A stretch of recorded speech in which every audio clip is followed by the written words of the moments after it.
I think it's safe to say 2020 was just that year. We all know of it as 2020, and it's become just a new 4-letter word. Last year, I was cursed by my own commitment to complete the Pony Express Trail. And it's like every time I said its name, like the omen was there and something would go wrong. And that's why for almost all of 2020, my channel trailer was this little clip of my Jeep before any of the modifications were on it, rolling along the Pony Express Trail, followed by this promise I made to have the trip completed by midsummer. I'm Justin B. McBride, and today I'm introducing Sagebrush and Salt Flats, a 3-part docuseries covering the 550-mile trail between Salt Lake City, Utah and Lake Tahoe, California, known as the Pony Express. With filming beginning in the middle of summer, I've only got a few months to get ready, so preparation starts now. I wasn't messing around either. We got straight to work, first with soundproofing the floor and roof. As March rolled around, I started the daily vlogs where I got a lot done, including wheels and tires, drilling for a roof rack, drilling again, and drilling some more before finally getting it mounted on the Jeep. The dual battery system then got dropped in, the winch was installed, which was way more difficult than it should have been. I relocated my air compressor from under the driver's side fender to the rear tub, drilled some more to add the hardware kit for my fridge, removed 2 of my passenger seats to complete my goose gear setup, and just 2 days before I was supposed to leave, I added the suspension at Agility Customs. With all of that done and even more, you would think, hey man, you're ready to roll. Well, not quite. I still had to install my auxiliary fuel tank. It took way longer than I expected. I ended up working through the night, which led to fatigue and resulted in some pretty stupid errors when changing my oil on the day before we were supposed to leave. No matter what I did, I had oil dripping everywhere. And after, all that mental fatigue, I just couldn't confidently join up with Mateo of Tacoma Beast and my buddy Ken as originally planned. So I was forced to hand them the route that I had planned, wish them the best, and I stayed home to figure out why oil was everywhere. With the resolve to make sure Cool Rick was capable of a year of adventure, I set out to discover what was actually wrong with it. I feel so stupid admitting this, but my oil filter cap was cross-threaded. A stupid fix that prevented me from tackling the Pony Express when I had originally planned to. A few months and a few more changes to the Jeep later, I met up with AJ Vandewater the day before my birthday to finally tackle the trail. That brings us to here, the beginning of the Pony Express Trail. Up until here, the trail has been adopted into highways or otherwise just lost. But starting here, just west of Camp Floyd, we begin our journey. The Utah portion of the Pony Express Trail, it's well maintained, and really there's nothing a sedan couldn't do. However, the occasional washboard might creep up on you, but other than that, it's really easy. As we made our way westward, our first main stop was Simpson Springs. Here, you can find the replica Pony Express station, and some cool facts about Simpson Springs is that it actually borders modern-day Dugway Proving Grounds. So on a good day, if you're out there, you'll probably catch F-35s from Hill Air Force Base dropping bombs, and that's a pretty cool thing to see, to go from a Pony Express stop to where F-35s are flying around. Pretty cool. So being that Simpson Springs sees a fair amount of traffic, the road out there, as I was saying, is well traveled. After the springs, however, you'll probably find your first silt patches and possible ruts, depending on the time of year that you travel it. But it still moves really quickly. We were able to get through everything between Simpson Springs and the Wildlife Refuge, and then through Overland or Overlook Canyon without any issues at all. And then after a few more hours of windshield time, we arrived at our first camp spot. Here we are, 150 miles into the Pony Express Trail, and we found a spot to camp. Originally, we had planned to camp at an area called Gold Hill. It was just past Overland Canyon, and honestly, we got out of that and it was so windy. It was just impossible to camp there, so we kept cruising for about another 45 minutes or so, and we found this spot. I think we've crossed into Nevada. I just need to double check the map, but it's been good. It's been a smooth and quick moving trail. The weather's been good. I think it's been less than 80 all day, so October is a great time to do this. A little bit of pinstriping though. little bummed about that, but we just got into some narrow stuff while we were looking for a camp spot, but happy with what we found. Now it's time to just sit down and relax.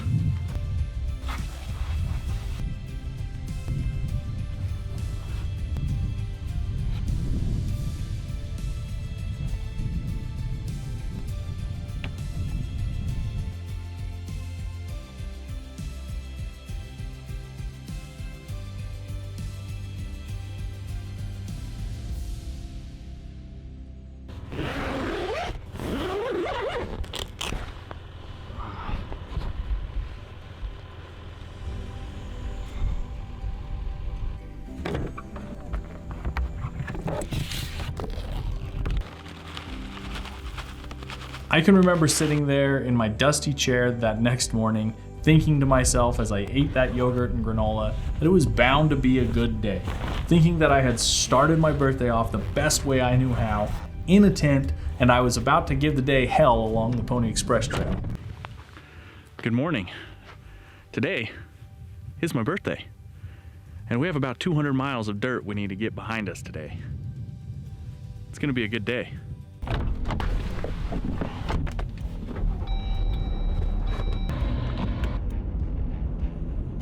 Currently, the trail is quite smooth. I'm doing almost 60 miles an hour. It feels awesome. This is awesome to drive this thing. Just incredible. Absolutely loving it. So right now we are in what would have been and what technically still is go shoot territory. So riding through a lot of this has me imagining exactly what a rider would have gone through and probably the paranoias that would come with riding. There are stories of the Go Shoot tribe chasing riders, and not necessarily to attack them, which as a rider, that's probably what you would have thought would have happened. And a lot of the riders, although they carried a pistol and a rifle, they were trained to just ride faster, to outrun conflict rather than engage. So that's what they would do. And the Go Shoots would chase them only because they wanted to know why was a white guy riding so fast on his horse. They want to know what was so important that one man, no, not an army, not a troop, just one dude was riding as fast as he could on his horse. And so they would follow him. And he would then ride even faster to outpace them to, in his mind, avoid conflict. So this area really makes me think of that, makes me think of what it would be like to be pursued through some of this this rough terrain. And yeah, it's cool. I mean, this is it. This is the Old West right here. After the break over Rock Springs, the trail turns into a really well-maintained ranch road. Again, the drive is smooth as butter, and as we sped along, we had no idea that it was really just the calm before the storm. Looking back, it is easy to Monday morning quarterback the entire situation. I feel like the truck stop was one of those key moments that honestly could have helped us be more successful along the rest of the trail. Had we brought more fuel for AJ, just 4 more gallons of diesel, the trip could have turned out 100% differently. I think it's obvious that we had never used spare fuel on a diesel before, and we didn't know that there's a little key with the spare tire jack that helps open the fill neck. It's my opinion that both of our moods would have been a lot brighter and we would have been more mentally prepared for what was ahead if we knew that, and we could have been, just quick about filling up the Jeep. But it just added to the list of things and the stress to have to fight with the filler neck to just get those 4 gallons into AJ's Jeep before leaving. So something with the bigger spout opens this, and I thought I could just round 2. Okay.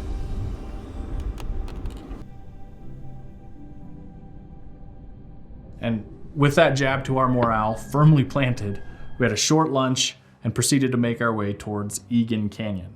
Following Egan Canyon, the trail loses almost all maintenance, and after a full summer of use, the valleys turn into straight silt. If you are not familiar with the Utah Territory as it once was in 1860 and 1861 during the operation of the Pony Express, this is all the Great Basin, or what was once Lake Bonneville. So Lake Bonneville is a prehistoric lake that made up all of Utah, Nevada, parts of Idaho. Anyways, massive lake, and it is now the Great Salt Lake is really all that remains. Anyway, whole point of this story that I'm telling is a lot of the dirt, a lot of what remains is a lake bed. So imagine when you step into a lake, that dust that just kind of plumes around your foot, that's what we're driving through. And it is a mess. Yeah, I think we have two more mountain ranges, 2 more valleys until we get to what could be camp tonight. It's 1:30, so that probably makes sense. Oof, I'm excited.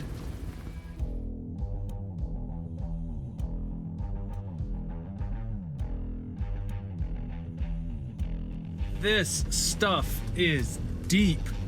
This is just like a deep, muddy, silty mess. Holy cow. And it's like someone created a bypass. Even the bypass is silty. And it's just, it goes forever. Holy smokes. This is just gross. Yeah, I'm driving over areas where I know people have gotten stuck before, because you can feel their tires spin. Holy smokes. What a weird trail. And it's like I've tried to get out of the rut and I slip right back in. And it just tosses me around. So we're doing a whopping 7 to 8 miles an hour right now, trying to get out of this mess. Holy crap. Oh man. Okay, next one, here we go. Because this is like unavoidable. And honestly, if you were doing this in the rain, I would think twice. I would definitely think twice. It is like, that stuff's just gonna turn into impassable puddles, which maybe I should turn that into a hashtag. Hashtag impassable puddles. Woof, that was rough. All right, back onto hard ground here for the next little bit. It was a little rewarding to catch a few wild horses running across the valley. It was just another vision into what it would have looked like to see a rider just booking it across those silt flats with the dust kicking up behind them. And I don't know, that's one of the memories I have that was positive about that trip.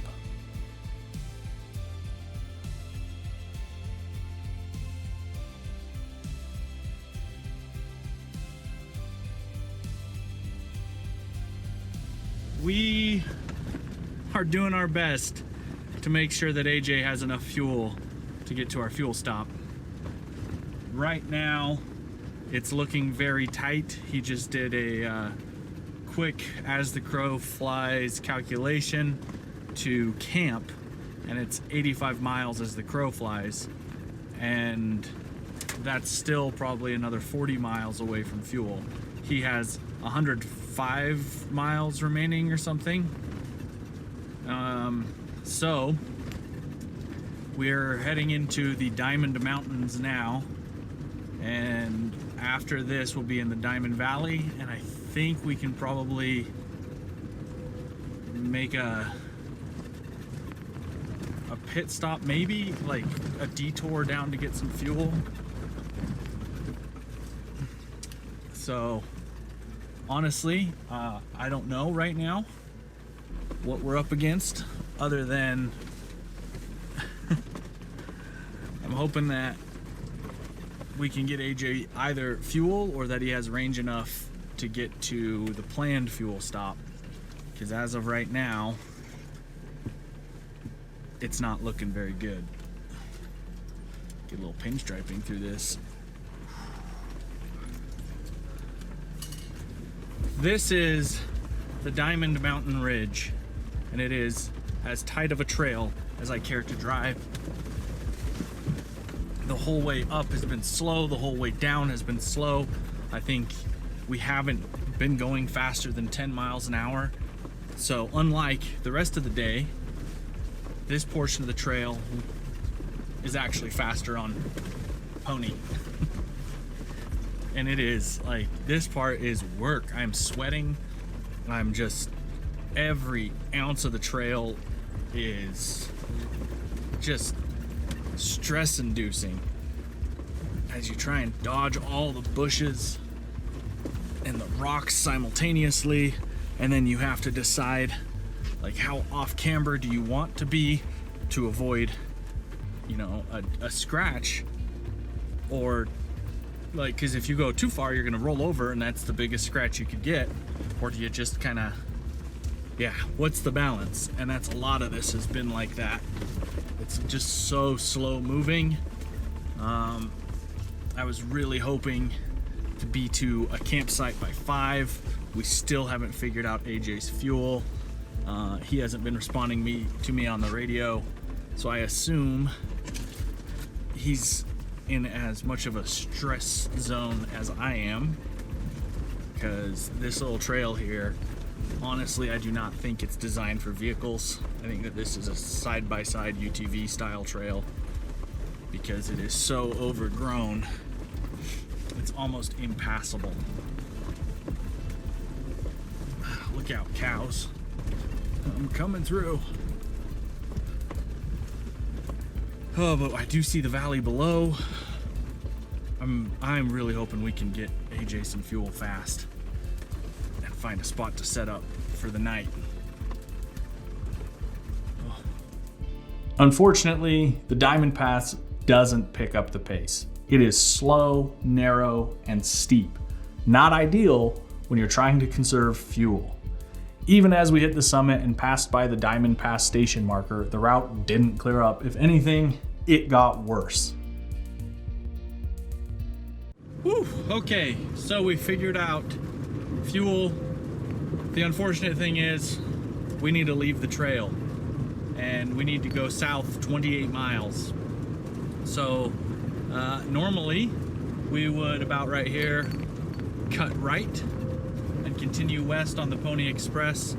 However, we are going to go down into what I believe is Eureka, where we could get fuel and then jump on the 50 and reconnect with the Pony Express down the line a little further.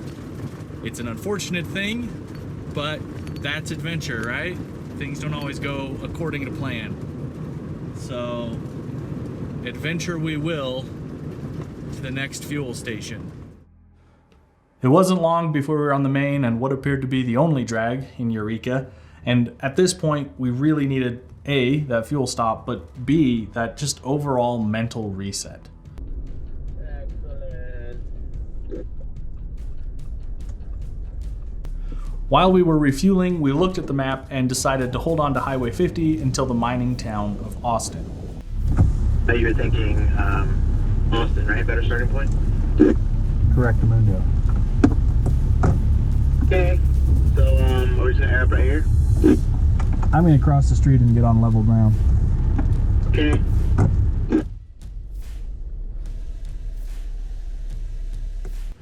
Okay, so because of the fuel mishap, we're basically on the highway for the next little bit. So I'm actually gonna air up, and I think we're gonna cruise into Austin, which was intended to be our next fuel stop, the first fuel stop on the route. And from there, we'll get our start tomorrow. So time to air up.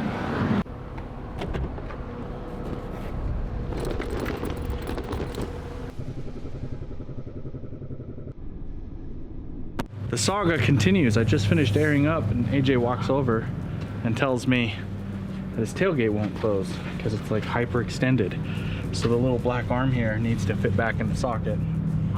Our best guess, pull this Torx bolt out and hopefully get this arm back in and then reconnect it to the swing arm. I feel like these are all omens. It's just, look at all the dust too.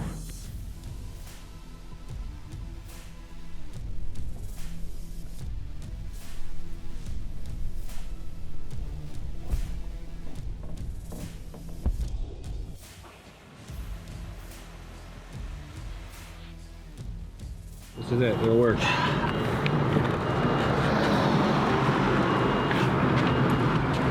I felt it go in.